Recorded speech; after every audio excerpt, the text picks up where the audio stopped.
madaxweynaha dalkani Kenya Uhuru Kenyatta ayaa maanta magacaabay xilal muhiim ah oo ay ka mid yihiin wasiirada danjirayaal. Golaha wasiirada ee maanta lagu dhawaaqay waxaa ka soo muuqday qaar ka mid ah barasaabyo senatarro iyo waliba wasiirro xilal muhiim ah uga soo qabtay dawladii hore ee Mr Kenyatta. wasiiradii hore ee arrimaha dibadda dalkani Kenya Amina Mohamed ayaa loo magacaabay wasaaradda waxbarashada, halka Munir Juma loo magacaabay wasaaradda arrimaha dibadda ee dalkani Kenya. wasiiradii hore ee difaaca dalkani Kenya ayaa mar kale loo magacaabay wasaaradda gaashaandhigga.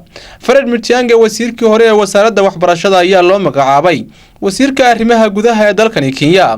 xilalka wasiirada ee maanta shaaca laga qaaday ayaa waxaa ku jira ilaa 3 wasiir oo Soomaali ah, kuwaas oo loo kala dhibay wasaaradda waxbarashada, ciyaaraha iyo dhaqanka iyo warshadaha. sidoo kale Mr Uhuru Kenyatta ayaa magacaabay ilaa 8 safiir oo loo kala magacaabay dalalka Uganda, Tanzania, India, France, Belgium iyo qaramada midoobay. magacaabidda golaha wasiirada ee Mr Kenyatta ayaa meesha ka saaraysa warar sheegayay in madaxweyne Uhuru Kenyatta iyo hogaamiyaha mucaaradka Raila Odinga ay soo dhisi doonaan dawlad awood qaybsiya.